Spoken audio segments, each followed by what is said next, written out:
and welcome, and hello. I was meant to make a few introductory, welcoming sort of noises, actually, really. And I said to Jaime, do you think anybody would mind if I ripped them a couple of things? And he said, well, we hadn't really planned. And I said, is there any way that anybody could actually stop me if I decided it would be fun to read a couple of things?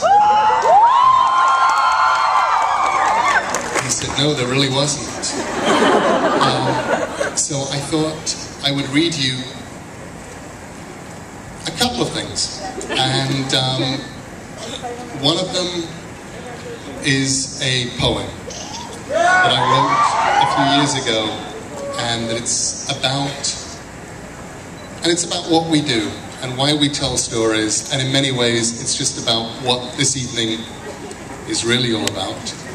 And the other thing I wanted to read you is something that I haven't actually read aloud to a proper audience before, and I want to find out what you think of it. So there's that. And the other thing I want to tell you is that the thing that I am wearing right now, this jacket, was the jacket that I wore to the Oscars.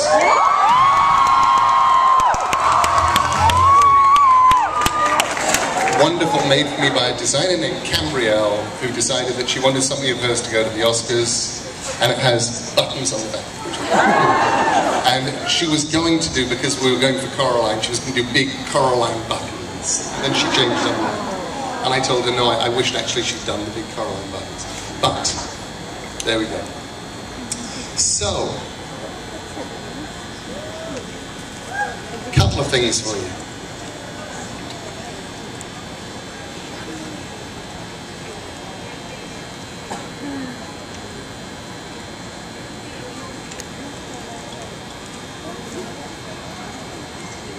This is the bit that I should have organised backstage, but instead we were all practicing putting Neil faces on.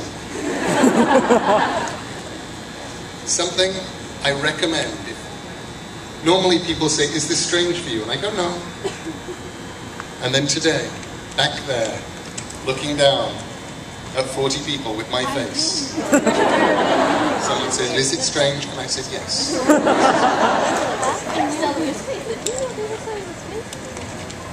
Okay, so...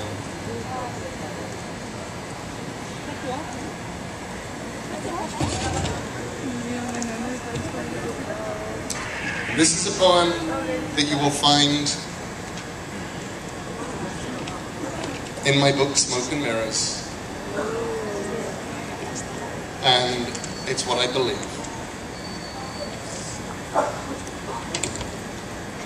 It's called Locks. We owe it to each other to tell stories. As people, simply, not as father and daughter. I tell it to you for the 100th time. There was a little girl called Goldilocks, but her hair was long and golden, and she was walking in the woods and she saw cows. You say it with certainty, remembering the strayed heifers we saw in the woods behind the house last month. Well, yes, perhaps she saw cows, but she also saw a house. A great big house, you tell me. No, a little house, all painted, neat and tidy. A great big house. You have the conviction of all 2-year-olds. I wish I had such certainty. Ah, yes, a great big house. And she went in. I remember as I tell it that the locks of Southey's heroine had silvered with age, the old woman and the 3 bears. Perhaps they had been golden once when she was a child. And now we're already up to the porridge, and it was too hot, and it was too cold. And then it was, we chorus, just right. The porridge is eaten, the baby's chair is shattered. Goldilocks goes upstairs, examines beds, and sleeps unwisely. But then the bears return. Remembering Southey still, I do the voices. Father Bear's gruff boom scares you, and you delight in it. When I was a small child and heard the tale, if I was anyone, I was Baby Bear, my porridge eaten, and my chair destroyed, my bed inhabited by some strange girl.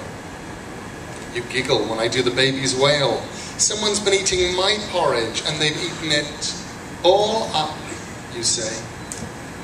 A response it is, or an amen. The bears go upstairs hesitantly. Their house now feels desecrated. They realize what locks are for. They reach the bedroom. Someone's been sleeping in my bed. And here I hesitate. Echoes of old jokes, soft-core cartoons, crude headlines in my mind. One day your mouth will curl at that line. A loss of interest. Later, innocence. Innocence, as if it were a commodity. And if I could, my father wrote to me, huge as a bear himself when I was younger, I would dower you with experience without experience. And I in my turn would pass that on to you, but we make our own mistakes. We sleep unwisely. It is our right, the repetition echoes down the years. When your children grow, when your dark locks begin to silver, when you are an old woman alone with your 3 bears, what will you see? What stories will you tell?